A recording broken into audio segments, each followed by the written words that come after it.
What's good, y'all? It's the Demouchets REACT, and we're back with another video. Who we got today, C? Today we're back with another American reaction. Super excited about this video. If you're new to us And we're new to you, make sure you scroll down, hit that subscribe button, and turn on the post notification bell because we're on the road to 200K. And we cannot get there without you guys, alright? Join the family. Without further ado, let's get into the video. To be very honest with you, if you were expecting me to come on here and say, oh, I experienced so much racism in Holland and blah blah blah, it's not the case, right? I personally wasn't racially targeted per se. I mean, there were a few ignorant comments here and there, but there was nothing like outrightly racist.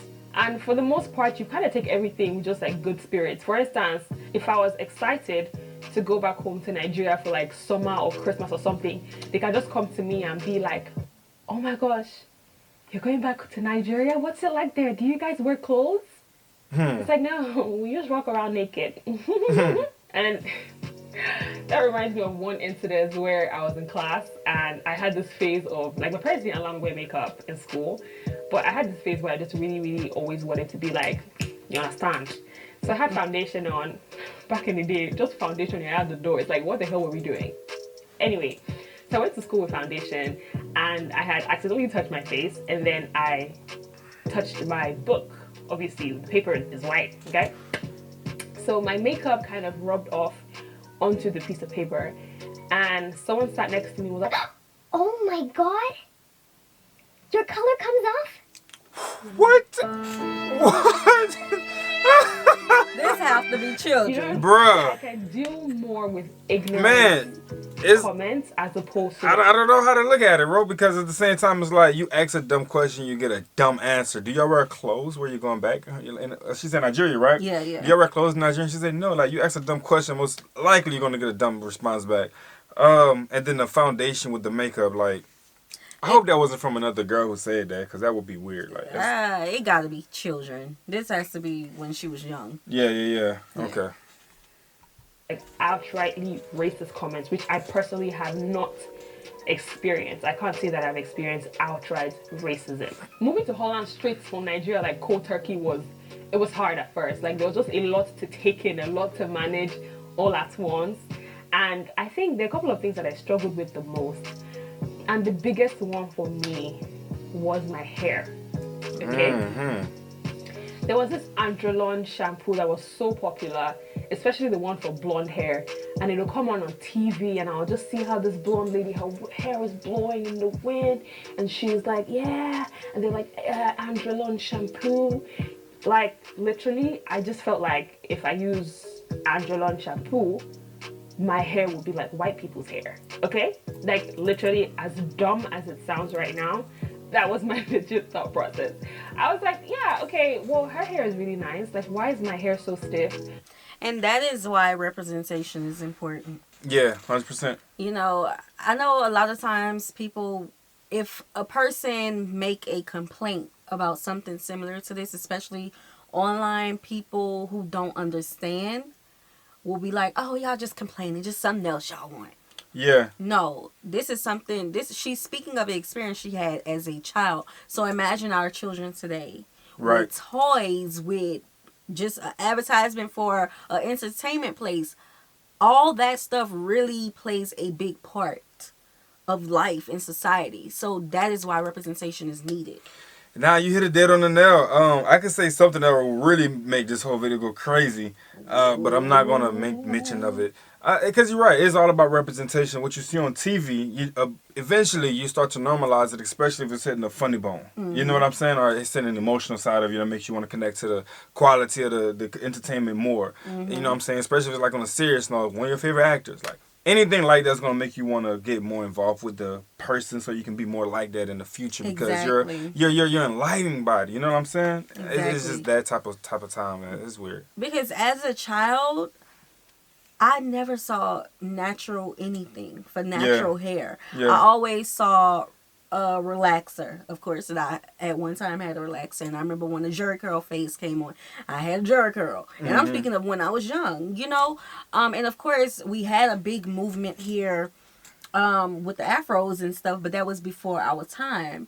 You know, so that stuff kind of phased out. That's why I hate that it did too, though. I hate that it did too. Yeah. Because now we have a lawsuit, a big lawsuit because of the perms and what it did to us. You know, Yeah. with different medical issues that our people are going through now. So Yeah. So at the end of the day, y'all can't fault young kids for being, you know, a little confused when it comes to having like, and even with questions when it comes to want to have a better understanding on why their hair is the way it is, when they only see a certain style hair. You know what I'm Right. saying? So you can't fault them for that. it plays a part with our self-esteem. It does. Yeah.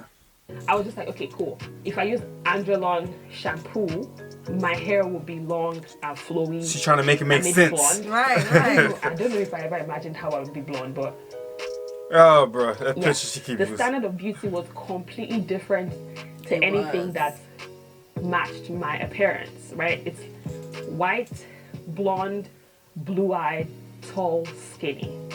Well, I got tall, skinny at the time. So it really makes me grateful that I discovered YouTube early enough, because trust me, there was a point where I used to wash my hair every week, guys.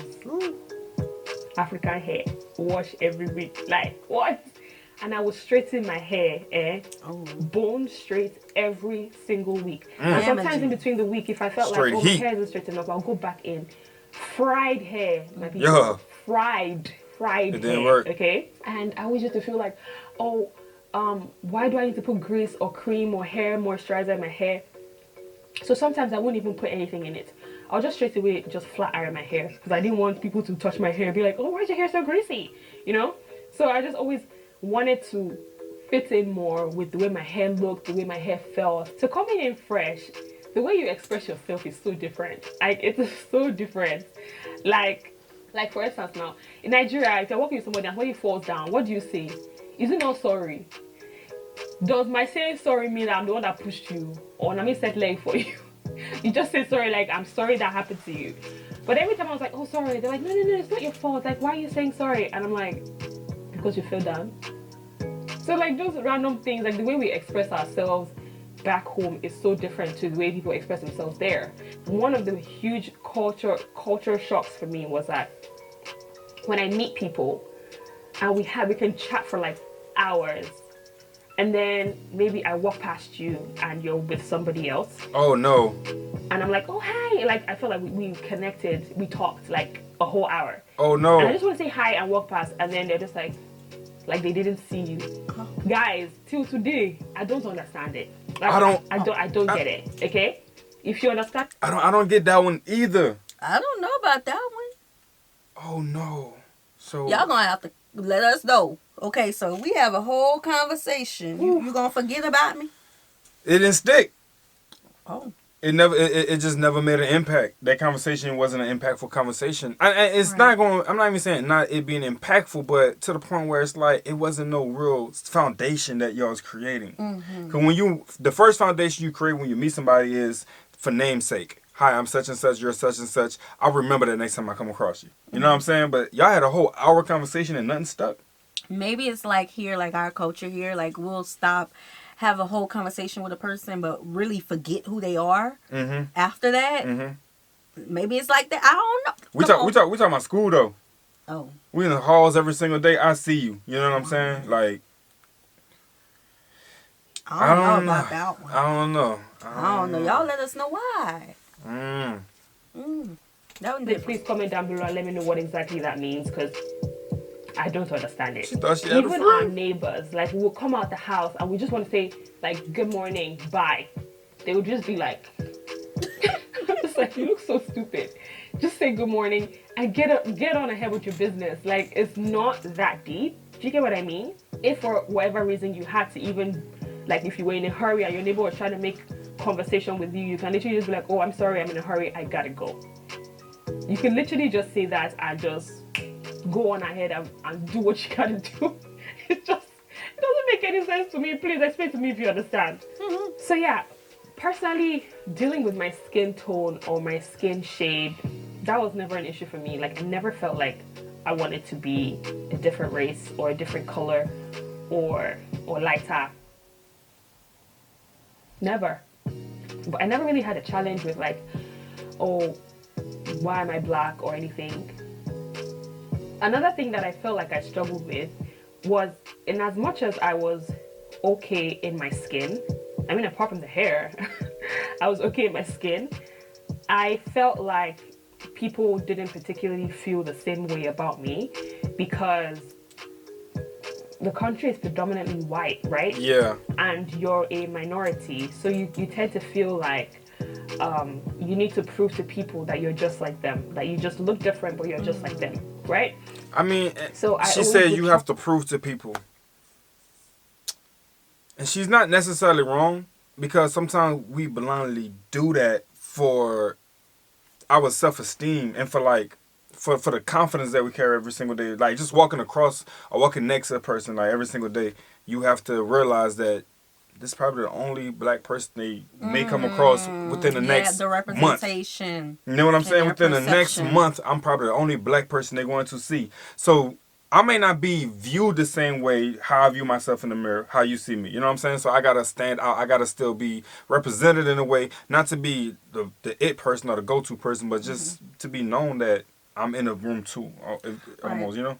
Right. I feel like that is because we grew up in the United States, we kind of understand where she's coming from. But I feel like our people. Okay, we talking slang a lot on the channel. It's okay. We family, right? I understand. But our family, especially our elders, taught us that we gotta show up as our best each and every time. Nah, facts. We have to prove ourselves even more than what we already are. Not to be better than, but because the self-challenge that occurs in day-to-day challenges, you have to be the best version of yourself for those. Right, and because I'm gonna just say it like it is. People look down on minorities. I hear you on that. Right? Mm-hmm. So you gotta show up even better. Like, you can't afford to be average. You can't afford to fall at the wayside. You can't afford to come outside in your bonnet. You can't afford to I just can't articulate everything right now, but y'all understand what I'm saying. Like, you got to put forth twice as much effort as they do. Because what's norm back at home may not be norm where you're moving to. What you mean? Bonnets may be okay back at home, but you know, it brings about a certain. But when you move and you're in a new location, you won't be able to walk in that Walmart with that bonnet, because what they are viewing you as is probably not going to be the best idea they receive from you. You know what I'm saying? Yeah, they look down on you. Yeah, I got. So you can't afford to step outside like that. That goes back to the conversation she was having. She was like, "We talked for an hour." Right. And next thing you know, I walk past you and you act like I was in the room in the building, non-existence. Maybe that way as well. I can't articulate everything. Y'all know, sometimes with these late nights, my mind just checks out at some time. But y'all understand what I'm saying. It's so hard to be, I don't know what the word is. It's like you're trying to show people that you're normal. But then you're just not normal. Like, you're not just normal. You're extra, right? I'm just like you, but I'm also very cool. Like, it's a way to think about it. Like, you just try to piece it together. An example is code switching. We've all done it. All of us, every last one of us. Yeah. That customer service voice, we've all done it. It's just like code switching, and it's like you can't really. It's a blind act sometimes, though. It's not blind because we're taught that, and not just taught from our parents, but we're taught that from society. You know, when you go to a job interview, you're not gonna show up with a bonnet. You're gonna go get your Sunday's best on. No, that makes sense. Yeah. You're not gonna talk in slang during the job interview. You're gonna be your best self. Like, you gotta really give it your all. You gotta lose some of your personality. You gotta. Me saying gotta, you can't say gotta. You must. You know, so it's different thing, and it's because of how the society is ran. She can get canceled At a job interview, yes. Well, I'm saying being a minority only, You know what I'm saying? And a lot of times it's not going to be deemed okay. Mm-hmm. You know what I'm saying? So you still have to understand that you got to debunk their narratives about you. Mm-hmm. Let's say it like that. Because Yeah, in the end of the day, you can be yourself around people who know you and who are comfortable with with how you do things on a regular basis. But like when you step into certain rooms, they already got an idea about what they may, perception a perceptions, thank you. They may have a of perception about how you may be or what you may talk like or how you may handle certain situations, and you just got to debunk all of that. your achievements, how you were raised. Yeah. And I like this conversation because I it's do broader than the too. Netherlands, right? It's broader than... It's the Netherlands. Well, she grew up in the Netherlands, but she's speaking of Europe in general, I believe. Yeah, but it's broader than that. You know what I'm saying? Because I feel like this is anywhere you necessarily go in a sense of being a minority. Right. And I know the topic is growing up black in the Netherlands and in Europe, but this speaks to minorities. Yeah. You know, because, and I know minorities have this, what is it called? The model minority. They have those groups that they deem the model minority, and they'll pit minorities against each other and create distrust of each other. And I got to be better than this group of people, you know. It's like, But I like this conversation. I like the way this conversation. We're about to get back in the video, but is it sort of like saying one is popular and the other one isn't? One is better than one is better. One is getting recognition and the other one isn't. Right. So how come this group can do this, but this group is lacking in this. Mm-hmm. If they can do it, y'all can do it too. But you know, now that was towards And because I just tried to have to prove myself. The Like, US. yeah, she's talented, I used to like put more effort into like rehearsing, looking for more songs to learn. You know, as much as I enjoyed it, but I wanted people to hear it. Right? This sounds so stupid, but you want to prove it makes yourself. sense in my head. I don't know if it makes sense to you guys. It keeps But, you. like, I'm sorry, I gotta this pause it again. But it keeps you in the loop. Mm-hmm. When you do these things, I understand where she's coming from. So it keeps you in a loop because if they're having a conversation, if you're in school and they're having a conversation that you can't keep up with, I'm pretty sure you're going to be in the back of the class or in front of the class in the corner somewhere, and they ain't going to want to necessarily hold too many conversations with you because you're not up to speed with them. So for her to having to learn these songs, if a favorite artist was being spoken about amongst girls and she can put in her 2 cents about it and they be like, oh, you listen to her. Cool points. Cool points, but I'm not trying to get cool points. No one is trying to get Don't- cool points, but it gets you, like she said, I'm normal. Y'all don't want y'all to look at me like I'm just the outcast. Yeah, but I just don't. I'm not trying to get cool. I understand. Yeah. Especially in homogenous societies, but then they make it seem like we have to do the work. You know what I'm saying? I don't like that. Yeah. I don't like that. It is a two-way street. I get what you're saying. And it just makes me realize, as a child growing up, the pressure, we would think as adults that, we have to vote for this and have to vote for that and make, our country a better place for our children. Our children are dealing with a lot at these schools. They are. That's why I'm like, I understand what you're saying, to fit in and to, again, it goes back to the proving. Yeah. Prove to them that, hey, I'm just like you. Yeah. Maybe a little extra, but it's the pressure. I'm not going to stunt. I wouldn't even be out here looking for cool points from crowds that don't want me to be in it. So yeah, I understand where she's coming from, but I'm just open-minded to her thoughts, and I'm feeling where she's coming from and why she's saying what she's saying. You know what I'm saying? So it's I'm pretty sure a lot of people go through the same thing. Right.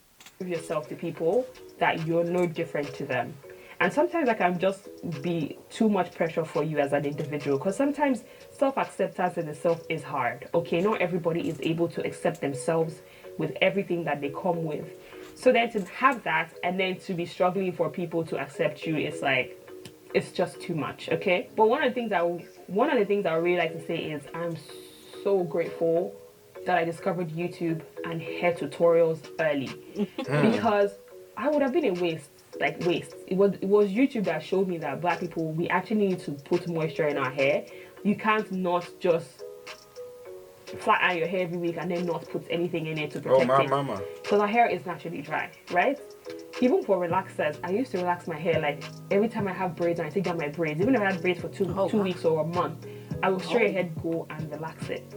But like with YouTube, I learned that you need to stretch your relaxer so your hair can be like you can retain length and you don't over process your hair. Like I learned that on YouTube, and seeing other black people that I could look up to helped me early enough to accept my hair. That's good. And not look out for the Androlon shampoo or whatever new product they came out with, because obviously I did try the shampoo and my hair still remained the same. Okay. But yeah, another challenge was that like over there was hardly the products that I would see in the videos. So I would see people recommending this brand and the other one, and I would go to the shops and I'm just seeing brands for white people. I'm like, okay, so what on earth do I do? But thank God for those African, Indian, Caribbean shops, because they were the plug. Okay, they were expensive, but they were the plug. But yeah, that's literally one of the reasons why I feel strongly for hair. It's not just about the hair, it's about the process, like about my journey into discovering my hair is special, my hair is unique. All I'd always known was about white hair, and because it's always in your face, the advertisements. If you're searching for hair, the first person you probably see is a white person. Just try to gain information, but it's mainly for Caucasian people, which is fine. But I mean, people like us also need to know like how to take care of our hair. Having a platform like mine is really important for me to share my journey, share my experiences with my hair, what I've learned so far, my mistakes. And this is just for like black people, wherever you may be, whether you're in Africa or you're in a country where it's predominantly white. Like, it's good to remember that you may be different, but different isn't always bad. Right. Your hair is nothing. There's absolutely nothing wrong with your hair. Any young teenage girl watching right now and you're having issues accepting your hair, you always feel the need to wear a weave, that's fine. I personally used to wear a weave like back to back to back. But when it comes to a point where you're trying to catfish people, like you don't want them to know that you wear weave, or you don't want them to know that, oh, this is not my hair, then it's a problem. Because if you are confident in yourself, it wouldn't matter if everybody knew it was a wig or a weave or whatever it was you were wearing. Like, it's... All right, yeah, we're going to stop it right there, y'all. I think she kind of ran through what she was expressing earlier. Yeah. But she's getting into the hair products, so y'all want to check her out, go make sure to follow her channel and do all that, this, and the third. But yeah, I feel like this was an interesting topic, much needed conversation. Yeah. Yes. We love hearing of different experiences, black experiences in different countries. Yeah. Because it not only broadened our viewpoint, but others as well who are looking to travel or maybe move to a different country. I love when we get different topics though, not the same stairs. Yeah. What's the other one? What was the other one? I don't know, but interaction with police is always a good one. Yeah. But I love that this was a topic that I don't even think that we even discussed yet with, being black around the world, these videos. So this is a cool one, y'all. We hope you guys enjoyed it with us. Be sure to subscribe. We'll see you soon. Peace.